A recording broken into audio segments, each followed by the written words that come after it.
Kabar gembira, FIFA mulai turun tangan, isu drawing AFC Asian Cup 2027 disorot dunia. PSSI siapkan kejutan besar untuk AFC 2027. 3 nama besar menguncang Asia dan Eropa, begini tanggapan John Hertman soal grup neraka. Dukung Garuda dengan cara subscribe dan komen Garuda mendunia.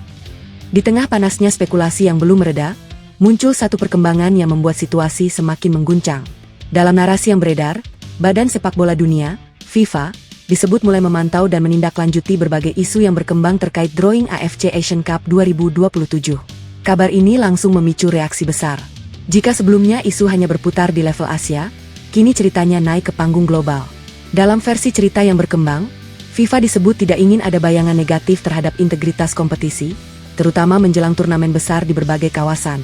Mereka dikabarkan mulai mengumpulkan laporan, memantau reaksi publik, hingga menelaah proses drawing yang dilakukan oleh HFC. Apakah ini investigasi resmi? Belum ada konfirmasi.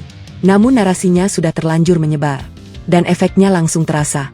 Tekanan kini tidak hanya tertuju pada AFC, tapi juga ke semua tim yang dianggap diuntungkan. Nama timnas Qatar kembali menjadi pusat perhatian.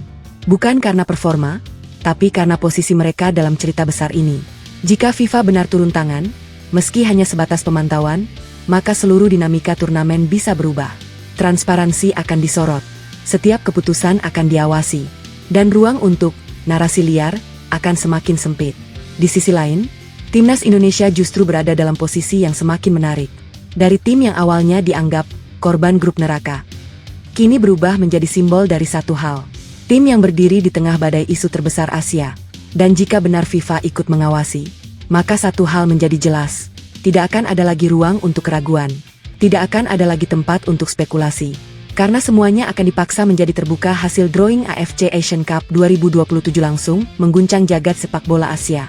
Timnas Indonesia resmi masuk ke dalam grup yang langsung dijuluki Grup Neraka, bersama Timnas Jepang, Timnas Qatar, dan Timnas Thailand.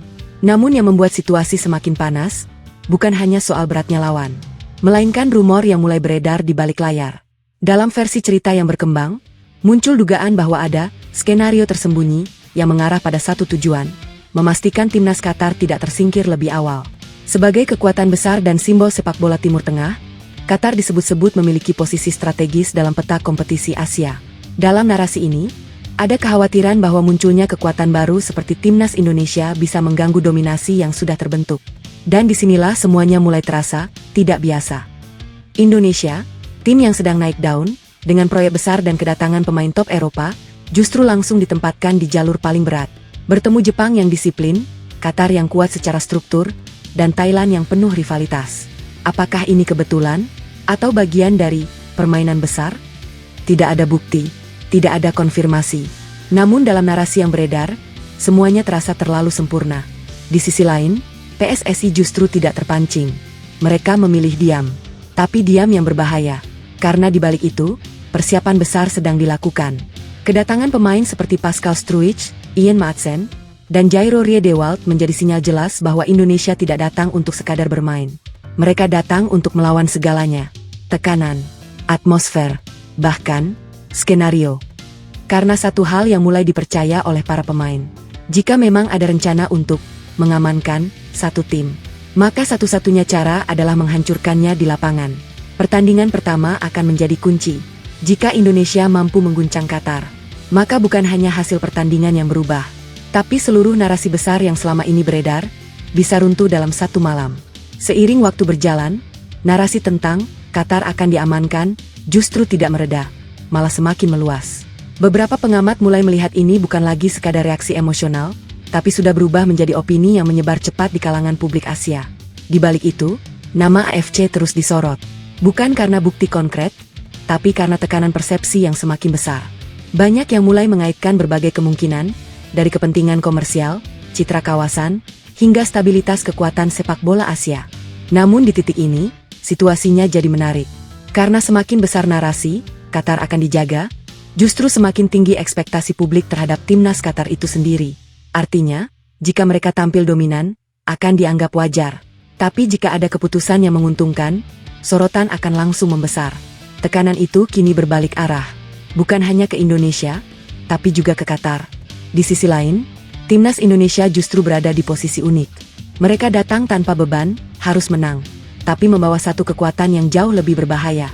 Ekspektasi yang rendah, momentum yang tinggi. Dan di balik layar, PSSI disebut terus memantau situasi dengan sangat cermat. Bukan untuk mencari kesalahan, tapi memastikan tim benar-benar siap menghadapi segala kemungkinan, baik teknis maupun non-teknis.